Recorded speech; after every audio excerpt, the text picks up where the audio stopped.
Collectorate അങ്കണത്തിൽ നിർമ്മിച്ച ആസൂത്രണ സമിതി മന്ദിരത്തിന്റെ ഉദ്ഘാടനം മന്ത്രി വീണ ജോർജ് നിർവഹിച്ചു.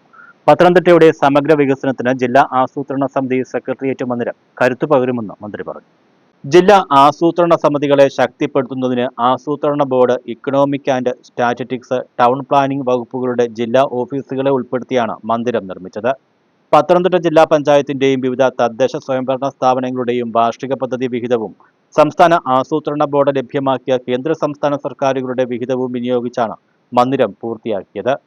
പത്തനംതിട്ട ജില്ലയുടെ ചരിത്രത്തിൽ ഈ ദിവസം സുവർണ ലിപികളിൽ രേഖപ്പെടുത്തപ്പെടും.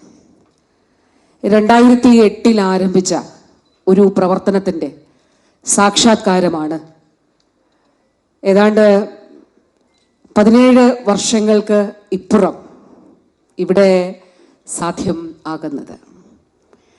2008 പത്തനംതിട്ട ജില്ലയിൽ ജില്ലാ ആസൂത്രണ സമിതിക്ക് വേണ്ടി പ്രത്യേകമായി സ്ഥലം കണ്ടെത്തുന്നതിന് വേണ്ടിയിട്ടുള്ള നടപടികൾ ആരംഭിച്ചത്.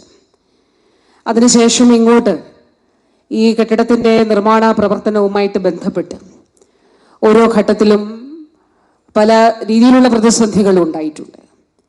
2 ഘട്ടമായി 11,35,00,000 രൂപ വിനിയോഗിച്ചുകൊണ്ടാണ് നമ്മുടെ ജില്ലാ ആസൂത്രണ സമിതിയുടെ ഈ മന്ദിരം അതിമനോഹരമായി പൂർത്തീകരിച്ചിട്ടുള്ളത്.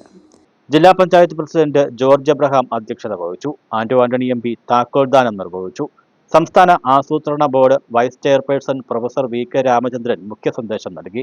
പ്രമോദ് നാരായണൻ MLA, സംസ്ഥാന ആസൂത്രണ ബോർഡ് അംഗം പ്രൊഫസർ ജിജു P. അലക്സ്, ജില്ലാ കളക്ടർ S. പ്രേംകൃഷ്ണൻ, പത്തനംതിട്ട നഗരസഭാ ചെയർപേഴ്സൺ T. സക്കീർ ഹുസൈൻ, സംസ്ഥാന ആസൂത്രണ ബോർഡ് വികേന്ദ്രീകൃത ആസൂത്രണ വിഭാഗം മേധാവി J. ജോസഫൈൻ, ജില്ലാ പഞ്ചായത്ത് വൈസ് പ്രസിഡന്റ് ബീന പ്രഭ, ജില്ലാ പഞ്ചായത്ത് അംഗങ്ങളായ Omallur Sankaran, Raji P. Rajappan, P. T. Ajomon, CK Lathakumari, Lekha Suresh, Sara Thomas, R. Ajayakumar, Jiji Mathew തുടങ്ങിയവർ പങ്കെടുത്തു. News bureau, Pathanamthitta.